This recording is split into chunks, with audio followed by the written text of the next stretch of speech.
Comenzamos centrando la atención en el área límbica, tocamos el puntito de arriba, que a nivel sutil es el Brahmarandra, el reflejo del corazón en nuestro cerebro. Patanjali vivió hace casi 2000 años y como él escribió su experiencia, pues se ha mantenido como una referencia en el mundo de la meditación, del yoga en el sentido de unión con el divino. Los Yoga Sutras de Patanjali son muy breves y aún así contienen la esencia de una sabiduría práctica, admirablemente ordenada y detallada. El tema de esta obra es la gran regeneración, el nacimiento del ser humano espiritual a partir del físico. Durante miles de años, los seres humanos han considerado que vivían una vida puramente física, dentro del cuerpo material. En los últimos tiempos, nuestra vida se centra principalmente en nuestra naturaleza psíquica. El propósito de la vida es, por tanto, darnos cuenta, quitar el velo para ver nuestra esencia inmortal, nacer del aspecto psíquico al espiritual y, por tanto, entrar en nuestra herencia divina y así habitar en la eternidad.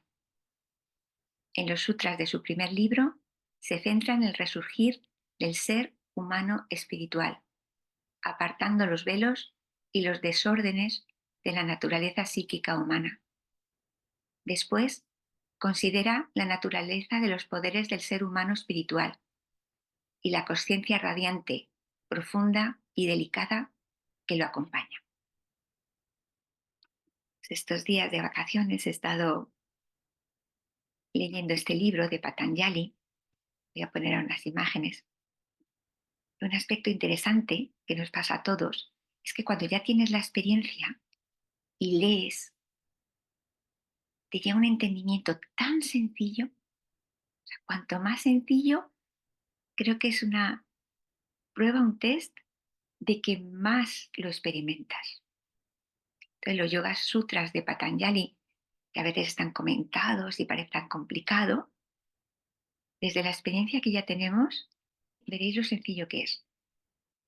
Simplemente vamos a ver la primera parte, que es cuando describe este paso del ser psíquico al espiritual.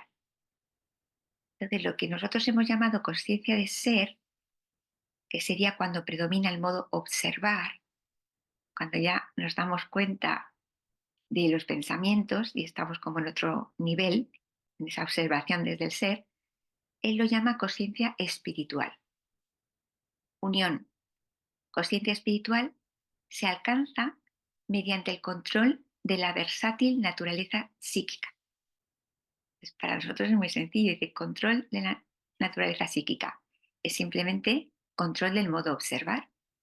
Potencias este observación y ya te das cuenta de que controlas el modo pensar. Dice, las actividades psíquicas son 5. Dice sound, intelecto. Yo le he traducido como intelecto sonoro, pero me parece que es como el intelecto válido, porque sound a veces es también en inglés lo válido. Luego sería el intelecto no válido, la predicación, el sueño y la memoria. Entonces, este intelecto válido, sound intellect, fijaros, es la observación directa, el razonamiento inductivo y el testimonio auténtico, que son también los pilares del método científico. Usa bien tu modo observar y usa bien tu modo pensar. Y además, testimonio del auténtico. Relaciona bien tu modo pensar con tu modo percibir. Se vuelve algo tan sencillo. O sea, simplemente es, utilízalo bien. Tienes una naturaleza psíquica de la que no te tienes que deshacer. Simplemente usarla bien. Si la usas bien, fácilmente vives desde tu conciencia espiritual, desde tu ser.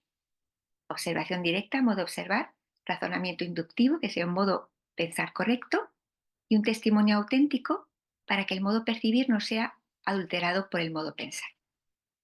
Y luego, la parte que no funciona bien sería el falso entendimiento, que no está basado en la percepción de la auténtica naturaleza de las cosas. Falso entendimiento. Entonces, en el mundo en el que vivimos, este falso entendimiento cada vez es más fácil de caer en él, porque además vivimos en un momento en el que, claro, por supuesto, no nos planteamos retirarnos como antiguamente en la época de Patanjali. Tú en la época de Patanjali depurabas tu naturaleza psíquica porque te retirabas, con lo cual limitabas esa utilización del modo pensar, esa utilización, digamos, de aspecto psíquico. Entonces lo depurabas, lo limpiabas. Es como pues alguien que se retira a un convento. De repente no tiene todas estas actividades.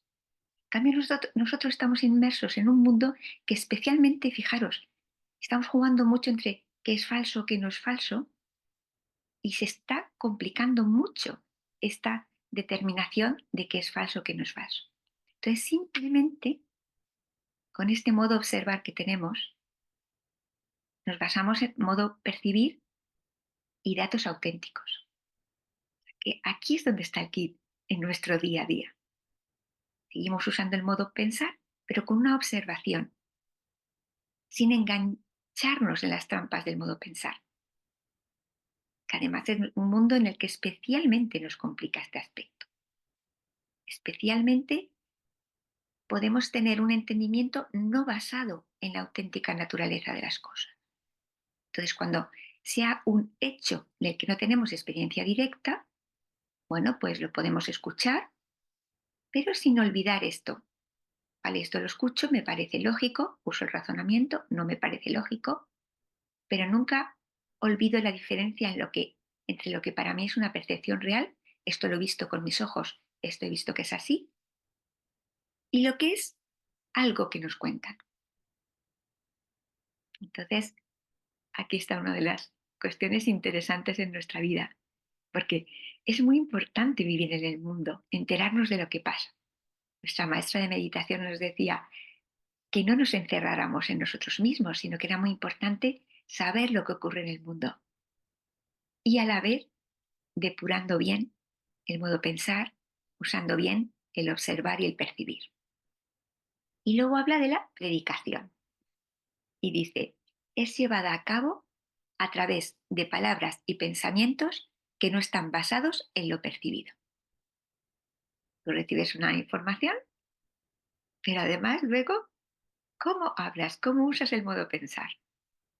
Para no caer en pronunciar estas palabras o tener estos pensamientos que no están basados en lo percibido. Y luego ya los otros dos, sueño y memoria. Sueño como descanso de la mente, estos ratitos para regenerar. Y memoria, la importancia de guardar las cosas sin modificarlas. Entonces, claro, tú no lo modificas cuando has usado bien tu modo pensar y tu modo percibir. De manera que es importante guardar las cosas sin modificar en nuestra memoria para funcionar bien.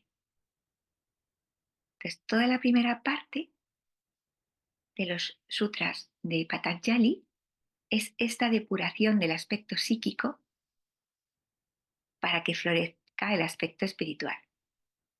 Y dice, el control de estas actividades psíquicas vienen a través del deseo, la voluntad y el abandono de la autoindulgencia. Sencillo de nuevo, o sea, tú lo deseas, pero a partir de ese deseo también pones un poquito de esfuerzo, un poquito de voluntad,